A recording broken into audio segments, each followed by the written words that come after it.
ብዙ ስምንቶች አየሁ። ምክንያቱም ሚያዝያ ነበረ ወሩ 8ኛ ወር ነው። ቀኑ 8 ነው 2008 ነበር። ሰው 8 ገጠመ እያለ ይጽፋል። ኦኬ ለምን ስለ 8 እና 88 ቁጥራችንን ዕውቀት አላስተላልፍም ብዬ ፌስቡክ ላይ 888 እና መጽሐፍ ቅዱስ ብዬ 888 ኬሚስትሪ ውስጥ 888 ሃይማኖት ውስጥ ያለውን ምስጢር ፖስት አደረኩኝ። ብዙ ሰው ሼር አረገ፣ ኮሜንት አረገ። ጥሩ ነበረ። እንግዲህ ከ6 ዓመት በፊት ነው። በኋላ እንግዲህ ትዝ ይልሃል ማዛሮት መጽሐፍ ስናስመርቅ ከ6 ዓመት በኋላ 24ኛ ስራዬን ሳስመርቅ ቀኑ 8 ነበረ፣ ወሩ 8 ነበረ፣ ሰዓቱ 8 ነው። አንተ ነህ እንደውም 8 ብለህ ያወሽከው። የታሪክ እኮ ነው። እና የመጽሐፍ ርዕስ እንደሚሆን ግን አላወቅኩም ነበር። የዚህ መጽሐፍ ቁልፍ እንደሆነ አላወቅኩም። እቺ ቁልፍ የምትለውን አስተውሉ። ሲናገር ቁልፍ የምትለውን ቃል አስተውሉ። ኦኬ የጠንቋ የደብተራ ሴራ መጽሐፉ ዕውቀቱ እንዳለ ሆኖ ግን 8 አይዞ ገጠመ። አይዞ ማታ ፌስቡክ ላይ ሜሞሪ ሳይ ልክ ያን ቀን ነበረ ፖስት ያደረኩት እና እጅግ የሚገርም አጋጣሚ ነበረ። ከዛም ወደ ሰሜን አሜሪካ ሲሄድ እዛም ያ ቁጥር መግለጽ ባልፈልግም በሆነ ምክንያት እንትና ሀፕን አደረገ። ኦኬ እቺን ደግሞ ያዘ። መግለጽ ባልፈልግም በሆነ ምክንያት ሀፕን አደረገ። ጠንቋይ ስራ ነው። ኦኬ እግዚአብሔር ጸሎትን ይሰማል ይመልሳል። ለማንም ሰው ግን 888 ሲገጥም እንዲያረጋሉ ብሎ አልተናገረም። በእግዚአብሔር ቃል ላይ ራሱ እያመጹ ያሉ ሰዎች ናቸው። ሰው ቁልፍ እያለ ነው የሚናገረው። ገጠመ ምናምን ይላል።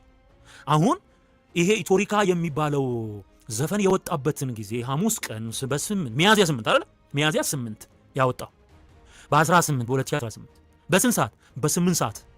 ዝም ብሎ አይደለም። ይሄ ነው የጥንቆላው ሚስጥር ማለት ይሄ ነው።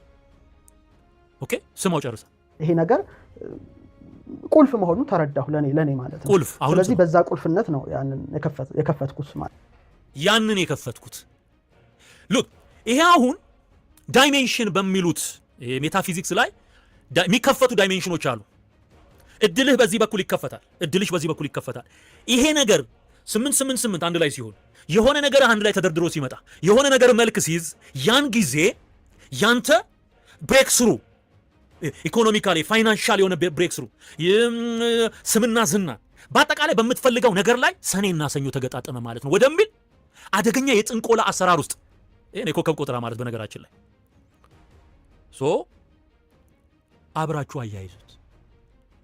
አብራችሁ አያይዙት ማለት ነው። የኢትዮጵያ ለብዙ ሺህ ዓመት የተገለገለችበት ፊደሏ አ በ ገ ደ ድምጸቱ ቅርጹ ምስጢሩ የሚከፍተው ይሄ ቁልፍ ነበረ። በእኔ ተረዳው አይደለም። ይሄን ስም አምላክ ውስጥ ገብቶ የሚፈታ ነበረና የኢትዮጵያ ቁልፍ ነው የሚለው። አሁን ከዚህ ከቶ ቅርጽ ጋር ከጥንቆላው ዓለም ጋር ከድብትርናው ጋር አያይዘው ከኢሉዥኑ ጋር ይመጣል ብሎ ከሚጠብቁት ነገር ጋር ስታያይዘው ይሄ የመናፍስቱ ዓለም አሰራር ነው። እንዴት ሰይጣን እንደሚጫወትባቸው አስብ።